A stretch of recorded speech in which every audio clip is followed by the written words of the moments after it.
New Mexico Territory winter on the Pecos outside Las Vegas, 1877. The windmill squealed like a hurt animal, and the boards of the Rourke house answered with a tired shiver. In the hearth, the fire had fallen to a dim breath of red. Jack Rourke rocked in a wooden chair that had his name worn into the arms by the worry of his hands. June lay on his chest with her face hot from crying small fists trapped by the knot of a red scarf he had tied around her like a sling. The scarf smelled faintly of sun and soap. It had been Nora's. "Easy, June," he said, voice gone to a rasp. "Easy now." Her mouth searched at his shirt and found only cloth. She wailed again.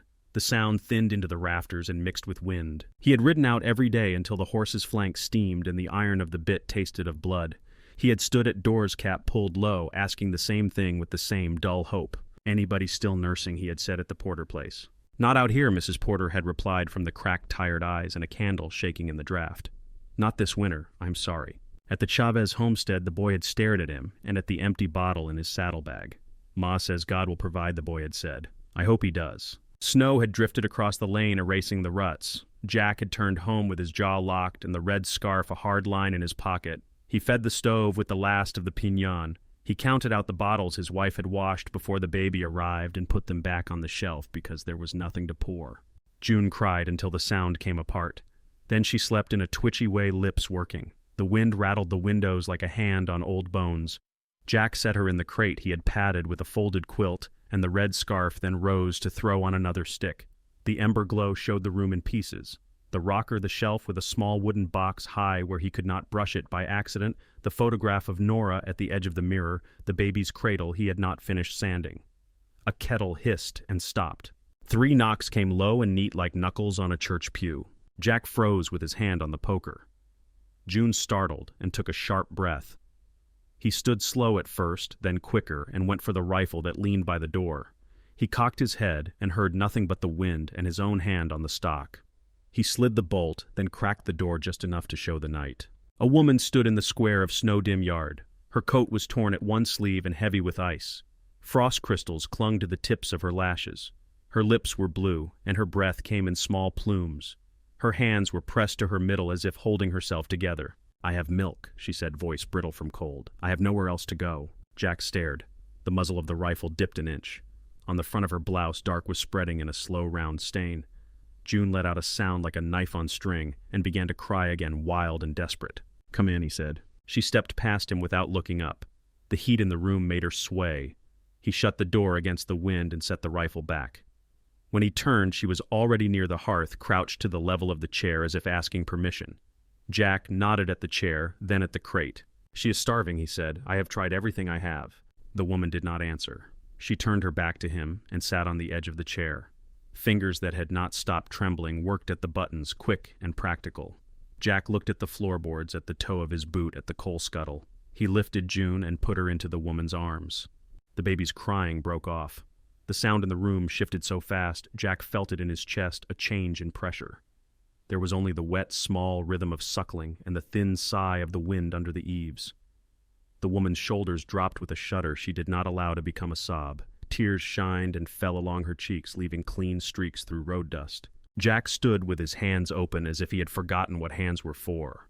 The knot that had sat in him for 3 days loosened a little, then a little more, then gave way like something rotted that finally lets go. "Thank you," he said, which was not near enough. She kept her eyes on the fire.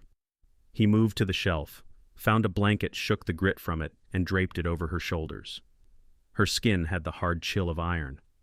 She pulled the blanket close and leaned into the heat, not looking at him, not away from him either. "What is her name?" she asked after a while. "June," he said. "June Rourke." The woman nodded like she was filing something delicate into place. She settled June higher and stroked the baby's hair with the edge of her thumb. For the first time, June's face slackened in sleep mouth, still pressed to the pillow of skin. Jack set a pot on the stove and poured water, then cut salt pork and the last onion into the pot. He did not say the woman's name because he did not know it. He did not ask for it because there was already too much of everything. He let the stew fill the house with a smell that rose above damp wool and the sharp of cold iron. When he ladled it into a bowl and set it on the table, he put a second bowl on the floor beside her chair.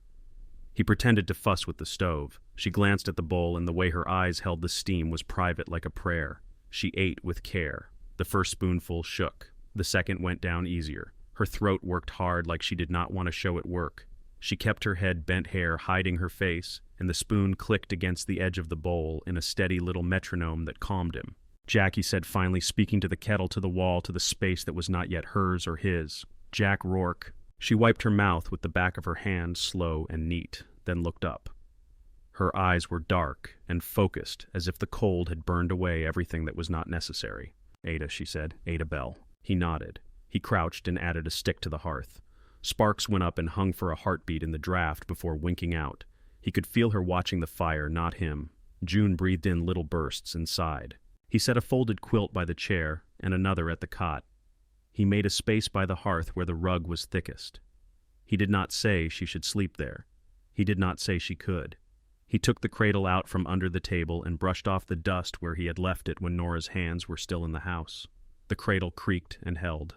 Ada stood shifting June to her shoulder with the practice of someone whose body knew this weight. She laid the baby into the cradle on top of the red scarf. June curled around the scarf as if it was warm skin. Ada traced the edge of the cradle with her fingertip as if reading a line she had known at another time. Night gathered. The wind slid glassy along the windows. The house shrank around the pocket of heat like the light was pulling its own walls in. Jack lay back on the narrow bed and stared at the rafters. Sleep would not come. Ada's breath from the hearth was not quite even. At a place in the dark where the sound changed, where a board clicked as it cooled, he heard another sound threaded into the hush. A small sob swallowed before it was born. He got up and crossed the room without making more noise than his bare feet could help. The fire showed just enough of her profile to make the rest clear. Her shoulders had that ache of someone trying not to wake a child. He sat on the floor at the corner of the hearth closer to the ash bucket than to her. "Do you want more blanket?" he asked. She shook her head once. Her eyes were on June, not on him. The baby's mouth worked in sleep. Ada bent and put her lips to the soft place on June's temple, then pressed her own eyes with her thumb and forefinger until she had nothing more to spill. Jack let the fire crackle do the speaking. After a while, Ada's head tipped to the chair back. She slept with her hand on the cradle rail. Toward morning, the wind went from a howl to a string of tired sighs. The sky thinned to gray. Jack pulled on his boots and took the pail for wood. The yard glittered under a crust of ice. His breath came white and pulled quick with the cold. He crossed to the stack by the fence and bent for a split log. When he straightened, his eyes found the line of the north gate and the patch of drift that lay just beyond it. There was a single horseshoe print pressed deep and clean edges sharp under the thin moonlight that had managed to sit on the snow all night. It was not his. The stride to it was long. The rest of the marks were filled and smoothed by wind. Jack stood with the split wood in his arms until his fingers hurt.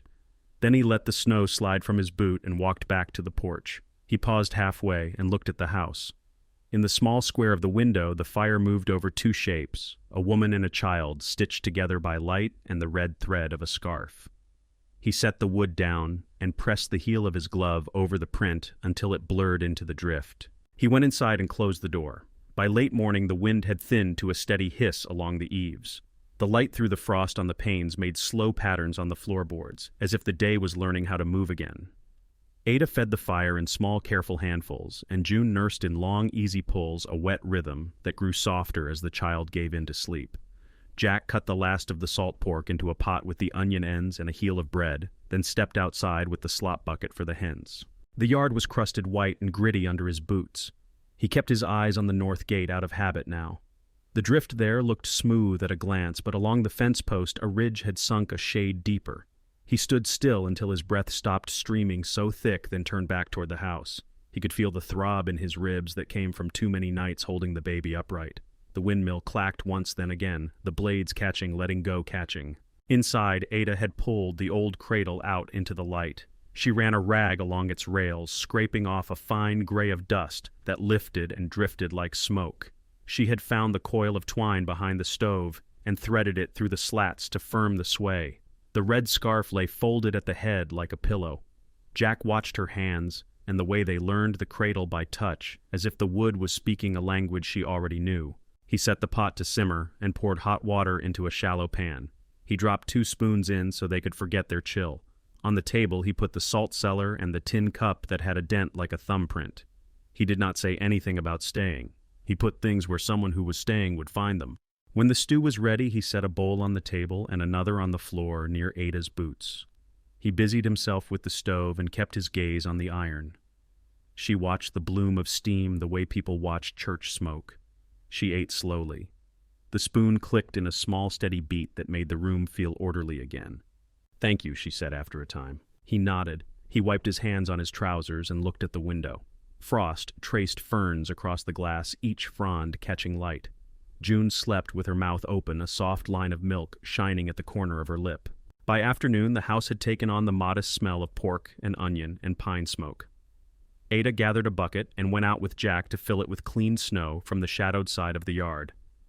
The air bit at their cheeks. Ada held the bucket while he shoveled, and each scrape of the coal scoop against the metal made a hollow note.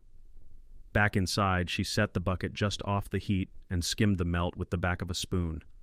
When the water cleared, she filled a pot and dropped pinon needles to make a bitter tea that warmed the belly and the hands that wrapped the tin cup. Jack went to the barn and found the south hinge of the stall door sitting loose. He set the hinge back with fresh screws from the jar and felt better for the clean bite of metal into wood.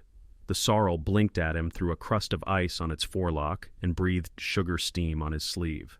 He saw the rider at mid-afternoon, a dark shape against the flat sky moving with a patience that never broke stride. Jack stood at the edge of the barn with his hand on the post where he kept his rifle when both hands were busy. The rider did not come all the way in. He stopped at the gate and turned his horse so one flank showed and the other watched. "You, Rourke," the man called, voice smooth and cold at the back. "I am," Jack said. The man kept a gloved hand on the horn and looked toward the house. His hat brim cut his face into shadow. Jack could not see the man's eyes, only the gleam of a cheekbone, and the line of a mouth that did not smile when it smiled. "I'm looking for someone," the man said. "Young woman, brown hair, thin, might be carrying a child that is not hers." Jack let the windmill creak once before he answered. "Plenty of folks pass this way." "Tracks say different," the man said. "I'm good with tracks." Jack did not move his feet. He measured the distance to the house to the door to the line of the fence post that would hide a person the width of a breath. "Nobody here like that," he said. The man tipped his hat as if they had finished a small business. "Name is Boone Keller. Folks have me look when something is hard to find. I will ride quiet. If you see what I am looking for, call me out. Saves time." Boone eased his horse back with a pressure of knee and turned without showing his back. He went at a walk and then a slow trot, and then he was a shape on the road. No hurry in him at all. Jack stood until the windmill stopped clacking and only hummed. He felt the splinter under his palm where the post had lifted in summer. Then he went inside and locked the door with the bar he rarely used. Ada had set June back into the cradle and stood by the window with the curtain held a finger's width. She let it fall and turned. There was color high in her cheeks that was not from the fire. "Do you know him?" Jack asked. She nodded once. "He works for men who have money for problems." Jack went to the shelf and took down the small wooden box that he always set where it would not get bumped. He set it on the table and opened the lid. Inside was a revolver, wrapped in a square of muslin that had once been a flour sack. He lifted it and checked the cylinder. The oil had not dried. He held it out to her. "Nora carried it when I was away," he said. "Never fired as long as I knew her. It is loaded." Ada did not reach for it at once. She looked at his face, then at the gun. Her hands were steady now. She took it with both palms and turned it so the light fell along the barrel.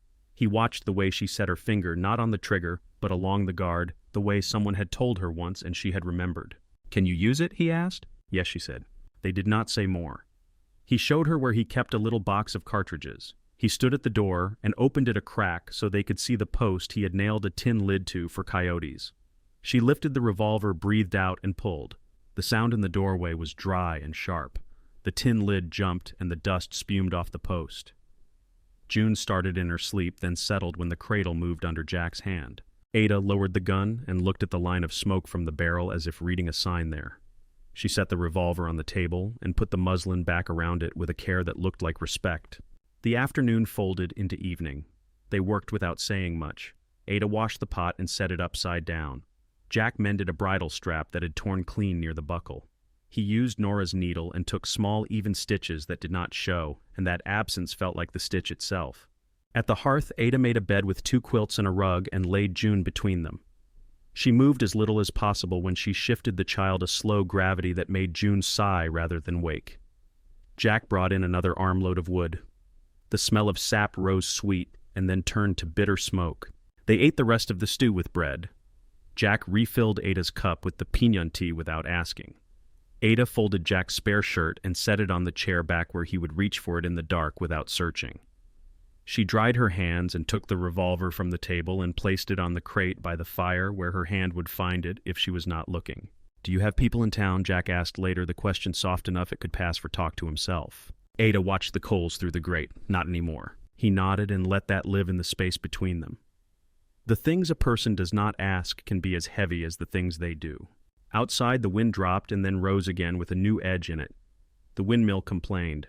Somewhere in the dark, a loose piece of tin on the henhouse roof lifted and clapped once and then again. The horses moved in their stalls, and the sound of hoof on plank was large in the quiet. Ada sat with June against her chest and sang a thin song that had no words, only a shape. Jack listened and kept his eyes on the fire until the music turned to the sound a mother makes when she has run out of song and is only breathing the child into calm. When she laid June into the cradle on the red scarf, Ada stood with her hand on the rail until June's mouth let go. She lifted her hand and the baby did not wake. Ada looked at Jack without quite meeting his eyes. "He breaks the things he says he loves," she said. "He calls it teaching." Jack did not ask whose he was. He did not ask what part had broken. He reached to the fire and moved a coal with the poker so the light moved to the cradle and away again like a slow tide. Ada sat back and drew the blanket over her knees. The air changed around midnight. The heat left the room, and the cold pressed its face against the windows. A sound like a cry rose from the pasture. It came once thin and questioning, then again, with panic in it. Jack was on his feet before his mind filled in the picture. He crossed to the pegs and took down his coat. He slid the revolver into the pocket and then thought better and left it. He touched the small wooden box with 2 fingers and pushed it closer to Ada's reach. "Bar the door after me," he said. "Keep the gun where your hand sleeps." Ada stood and nodded. Her face was calm and pale in the firelight. She had already lifted June and tucked the red scarf closer around the child's neck. She slid the wooden bar into its iron rests when he stepped out. Cold hit like a wall. The wind cut across the yard and pulled at his coat. The stars were hard and few. Jack crossed to the barn boots, ringing on crust and then sinking through. The windmill spun and clattered and then caught so fast it squealed. In the dark, the low ground by the arroyo was a deeper shade. The cry came again closer now and opening into a full ball that rolled across the frozen mud. He lifted the latch and the horses shifted and blew. The pitchfork leaned in its place. The rope lay in a coil by the stall. He took what he needed. Snow grains hissed against the barn wall. He pulled the door to with his hip, and the latch caught with a clean click that sounded too loud. Back at the house, through the small window square, Ada moved as a shape of light and shadow. The fire flared as she laid on another stick. June stirred, and Ada gathered her close with one arm and reached with the other for the muslin-wrapped weight on the crate. The red scarf flashed and dimmed a small bright mark in the seam of the room. Out in the pasture, the ball rose again. Jack set his shoulder to the wind and went toward it. The arroyo cut the pasture in a dark seam that held its own cold. Jack found the calf stuck there with its forelegs splayed and its eyes rolled to show white. The bank was crumbly and slick. He threw a loop twice and missed. On the third throw, the rope slid home behind the shoulders. He braced his boots and pulled. The calf bawled with a sound that shook the thin air. The bank gave under his heel. Jack dropped to a knee and slid. A hidden stone caught his shoulder with a thud that rang inside his skull. The world narrowed and scattered bright points, then steadied. He swore into the wind and set the rope again. He worked slow because slow was the only way the ground would allow. Hand over hand, he walked the calf up the slope with a grunt for each step. When they reached level ground, the calf lurched free and ran to the cow that waited with her head low and her breath streaming. Jack set the rope across his good shoulder and took 2 steps toward the barn. The third step folded him. He caught himself on one palm and waited for the pain to settle from a shout to a hard murmur. His coat sleeve felt heavy and hot. Snow hissed along the cuff and turned pink, then clear again. He stood. His breath scraped. He headed for the square of warm light that had always meant home and now meant more than that. Ada opened the door as his boots hit the porch. The firelight made a border around her, and the smell of piñón smoke and stew clung to her clothes. She reached for his arm, and then for his face quick and sure, and her mouth flattened in a straight line when she saw the slick on his coat. "Sit," she said. He tried to say that he could, that he would, but the floor shifted under him and went soft. He took a knee in the threshold, and the room tilted. The last thing he saw before the dark rose was the red scarf in the cradle, and June asleep with one hand curled on it. Ada lit the lamp to a brighter wick. She cut his shirt with her small sewing scissors and cleaned the wound with whiskey that burned like fire in a tin cup. Her breath was steady when his was not. She pressed a clean rag until the blood slowed. She crushed dried yarrow in the mortar Nora had used for salt, and laid the bitter powder into the cut with fingers that did not shake. She threaded a needle and closed the worst of it in neat stitches that would leave a line but not a ridge. She made a sling from the red scarf and tied it at the back of his neck where the knot would lie flat. She set a pot to boil and fed June with her free arm, moving from child to man with a rhythm that never broke. The house narrowed around the hearth, and the sound of a spoon against a cup marked the time. The fever came in the second night. Jack drifted up and found the rafters changed to water, then drifted down into a place where wind sounded like voices, and Nora stood in the doorway with her back lit by sun. When he woke again, the room was real, and the cloth on his head was cool and smelled of soap. Ada's voice worked a low tune that had only 4 notes. The song did not tell anything. It carried the room like a hand under a bowl. He turned a little, and June was there, small and warm between him and Ada, on the edge of the bed. Ada had fallen asleep with her forehead almost touching the mattress, and one hand still on his bandaged shoulder. The lamp threw a soft ring of light over her hair. Jack lifted his good hand and laid his fingers on the back of her knuckles. Her hand twitched. He brought it to his mouth and pressed his lips to it, not in desire but in thanks that had no other shape. Ada woke and looked at him, and the first tear fell before she could stop it. She wiped it with the heel of her hand and gave a thin smile that changed her face. "Hungry?" she asked, and he nodded. She eased him up and fed him broth in slow sips. He kept the spoon with his own hand by the third mouthful, and it was like winning a small fair game, not hard and not easy, just something balanced between 2 people. When she took the cup, he let his head fall back and closed his eyes. June sighed and pushed her hand into the hollow of Ada's throat, and the baby's breath tickled Ada's skin. The lamp burned without smoking. The wind went soft. By morning the fever had broken. The room smelled of clean linen and a little of iron that had dried. Ada helped him sit on the edge of the bed. The red scarf lay against his chest. He touched the knot and then let go of it. Ada watched his face and adjusted the sling so the weight sat in a place that did not pull. "You kept the fire," he said. "You came back," she said. They did not fill the space with more. Ada moved around the room like she had lived there always. She poured tea and set bread on a plate and mended the tear at his cuff with 2 steady stitches that lay flat as if the cloth had never been cut. Jack watched her hands and did not try to name the feeling that rose. Names would have made it smaller. He slept without sinking. When he woke, the light had the gold of late day. He stood with care and walked to the door. Ada took June into the yard to let the child feel the afternoon on her face. The windmill turned without complaint, blade by blade. The sorrel switched its tail, and the hens pecked at a patch of earth where the crust had lifted. Jack stepped down from the porch and crossed to the south fence. The snow there held marks that the wind had not yet found. 3 sets of hoof prints angled in from the flat, spaced clean, and even the kind that came from men who rode for work, not for a trip to a store. He crouched and laid his palm near one print. The edge was sharp enough to lose a fingertip in the curve. He stood and looked past the pasture to the rise beyond the arroyo. The sun lay low and turned the ridge to iron. 3 riders stood there in a line, not moving much, as if the hour and the cold had put them in a painting. The horses threw slow plumes from their nostrils. The men did not wave. They did not call. They let the light behind them do the talking. Ada came to the porch with June on her hip and followed Jack's gaze. The baby reached for the air and made a small sound that had no fear in it. Jack's hand fell to the post near the door where the rifle often leaned. He did not take it. He watched the riders until the light thinned and the ridge took them in.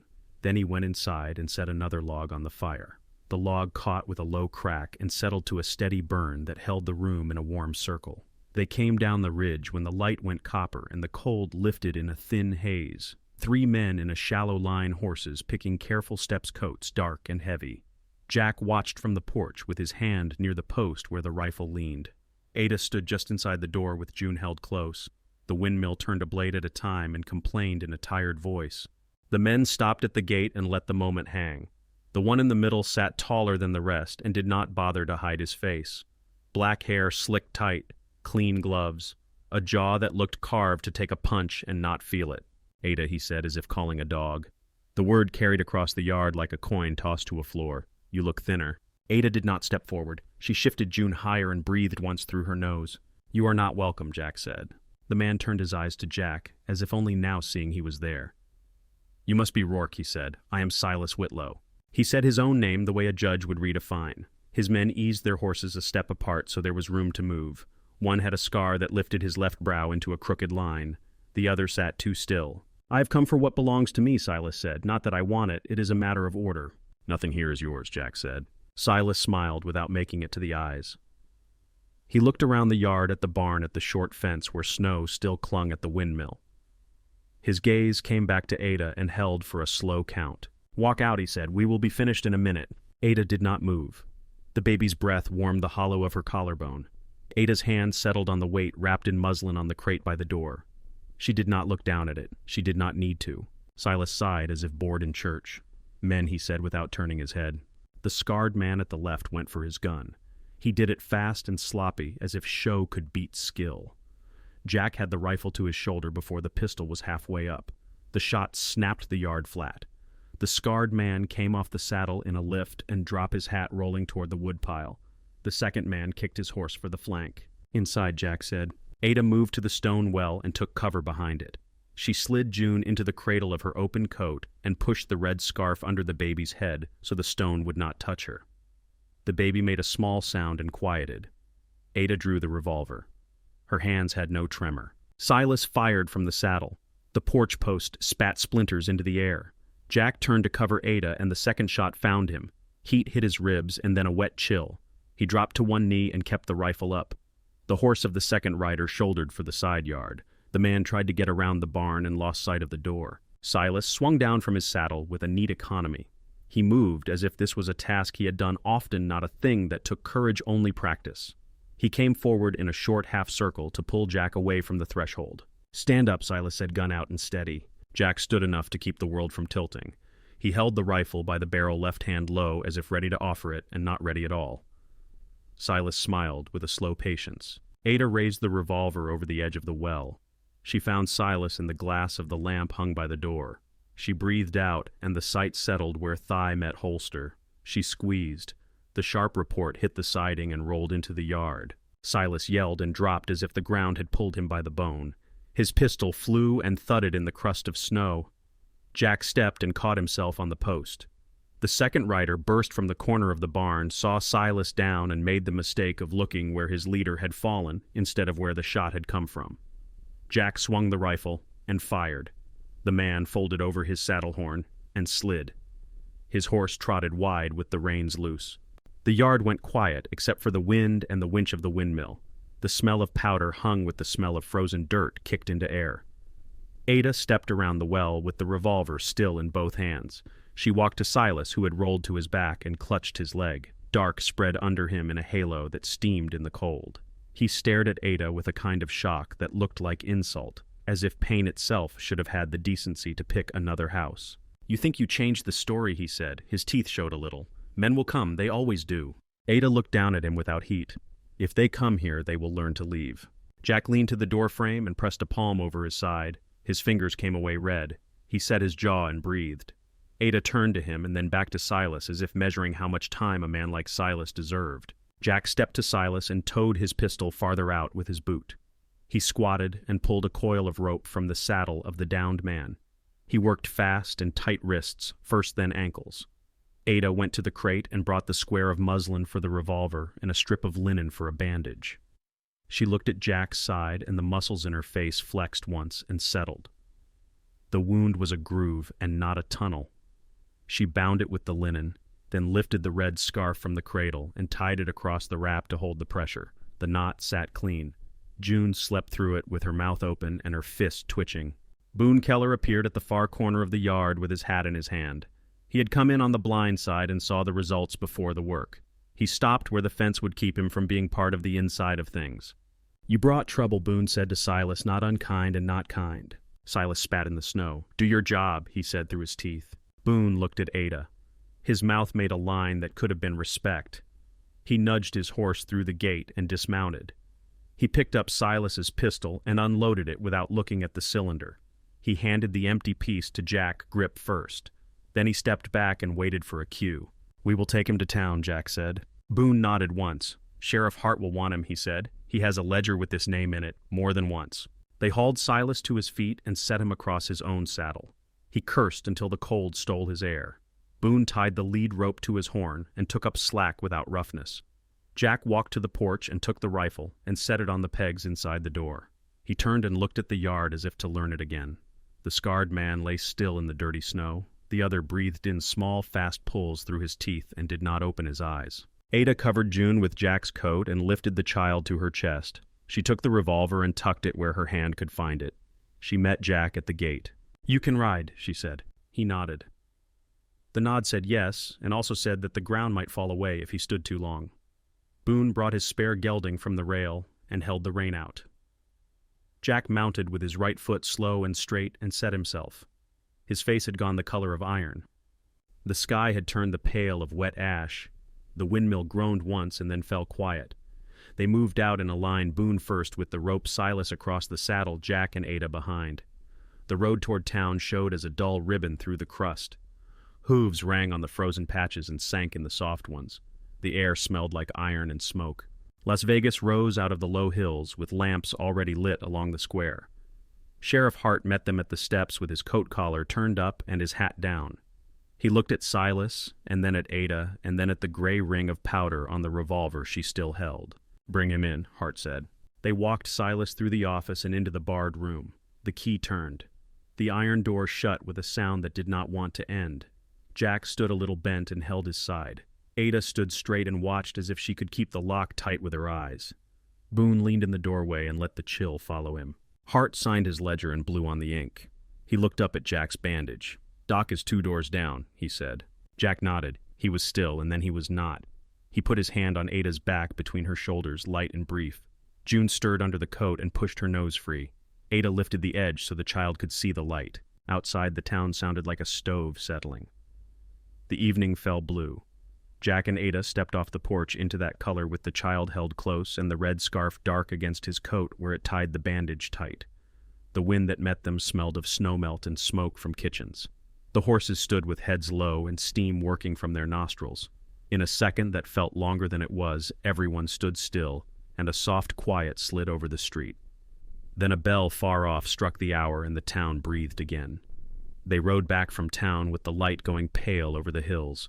The wind had lost its bite and carried the smell of damp earth and the faint sugar of pignon smoke. Jack kept a hand against his side under the coat while Ada held June close inside the fold of wool. Boone split off at the bend and lifted 2 fingers from the reins without looking back. His hat brim cut his face, then the cottonwoods took him. At the homestead, the yard showed the marks of what had happened, and the ordinary ways the day had gone on without them. A jay had picked at the crust of snow by the woodpile. The wind had thrown a drift against the bottom rail of the fence. The windmill turned slow and quiet blade by blade as if it had decided noise was a kind of weakness it did not need anymore. They put the sorrel away and rubbed her neck while she worked her jaw on the bit and sighed through her nose. Ada set June on the quilt near the hearth and knelt to shake cinders into a neat pile, then fed the fire until the stove hummed. The sound filled the house with a plain comfort that did not need to be named. Jack stood at the door and let his eyes learn the room again. The cradle sat where Ada had left it, the red scarf folded at the head. The muslin-wrapped shape on the crate looked smaller in the lamplight. They slept poorly that first night, not from fear, but from the way a body feels its own noise after a day loud with other people. June woke twice, and Ada sat with her until the baby's breath turned regular and light. Jack lay on his side and stared at the rafters, counting the knots in the boards and letting the counting be enough. The wind crossed the yard without a whine. Morning came with water running under the crust in the arroyo. Jack went out and stood by the fence. The snow around the hoof prints had slumped and blurred. The place where Silas had fallen was only a dark oval in the thaw. Ada came to the doorway with June against her hip. She watched him watching and said nothing. Her quiet did its own work. They made a small breakfast bread softened in tea, a little salt pork crisped in the pan to wake the flavor. Ada wrapped Jack's ribs tighter and checked the stitches. He did not flinch. She set the scarf aside and smoothed the crease with her thumb where the knot had lay. Her hand rested a breath longer than needed. She folded the scarf into a neat band and later tied June's hair with it in a soft bow that trailed at the nape of the baby's neck. By afternoon, the yard had given up most of its ice, and the ground underfoot had a spring to it. Jack repaired the porch post where the splinters had lifted. He planed the edge smooth and set a new bolt through with a washer. The round of metal seated with a satisfying bite. Ada took a brush to the cradle again and rubbed oil into the rails until the wood warmed and darkened. The lines of her hand left a soft sheen. 2 days later, the sheriff's wagon came for the dead man. Boone rode behind and tipped his hat at the porch. Sheriff Hart climbed down from the seat and stood with his gloves twisted together in one hand. He asked for a short account, and Jack gave it in a few sentences while Ada held June and let the child look at the horses without reaching. Hart nodded at the end and set his mouth in that tight way a man has when he knows he still owes more to the work than he can pay today. He touched the brim of his hat to Ada and stepped back up to the wagon. The wheels cut clean lines in the soft yard. The tracks narrowed and then let go of the place. The days stretched. Jack heeled to a pull rather than a burn. Ada learned the yard's small maps. The hens followed her shadow to the corner where sunlight pooled by the hen house. June discovered her hands and spent long, patient minutes turning them in the light. The windmill kept its slow circles. The sound of the blades had changed for good. When the thaw finished, the arroyo carried a trickle that spoke to itself in broken words against the stones. Ada put up a string line along the south side of the house and laid out a garden with room for beans and onions and a border of marigolds. She wrote the rows with a stick, and the letters looked careful and clean. Jack turned the first strip with a short spade. He leaned his weight without haste and set each clod in a neat rhythm that matched his breath. The smell coming up from the turned earth had a deep green to it that made him think of the inside of a cottonwood leaf. On a day that felt like a door left open, Ada carried a small handful of seeds to the cottonwood near the low ridge. She had found a place where the ground softened near the roots. She worked with 2 fingers, and the seeds went in clean. June watched from Jack's shoulders and reached for the flicker of light off the river. The child's laugh rose and then dropped a bell with a soft clapper. Jack steadied her with a hand at her leg and looked at Ada as she pressed the last seed down and patted the earth with care. The grave lay where the hill had a quiet shape. Jack had kept it with a simple discipline through winter brushing snow and setting straight the cross when wind moved it. Now the earth pulled smooth and ready around it. He came one afternoon with a folded paper in his fist. The edges had worn shiny soft as linen. He crouched and set the paper at the base of the cross and placed a flat stone to keep it. The wind flicked at the corner, then left it. He sat back on his heels and rested his hand on the top of the stone until the warmth from his palm bled into it. He did not read from the letter. The words that mattered had already been spoken in rooms where no one had needed to hear them out loud. He lifted his head and looked at the curve of the pasture, the thin line of the arroyo, the small square of the house, with the windmill turning like a wrist. He heard Ada's step in the grass before he saw her. She came with June on her hip. The child wore the red scarf as a ribbon, and the end of it lifted in the small wind and fell again. Ada stopped beside him and knelt to set a purple wildflower at the base of the cross. She did not touch his hand. She did not need to. He stood and took June, and the baby set her palm on his mouth and then on his cheek as if checking the shape of the man she knew. They went back to the house, along a line that made no mark. The garden beds lay ready under a square of sky so wide it could hold anything. Ada filled the kettle and let the first boil go to wake the iron. Jack swept the floor with a straw broom he had cut last summer. The sound was a soft hiss like the chain on a well. June tugged at the ribbon until it slipped, and Ada tied it again with the neat square knot she always made. In the evening, light pooled in the yard and stayed. The wind carried the far rattle of a wagon on the road. A nightjar trilled from the fence post, and the horses shifted and blew once. Ada set a plate in front of Jack without comment, and he pushed the bread toward her side of the table as if he had always done that.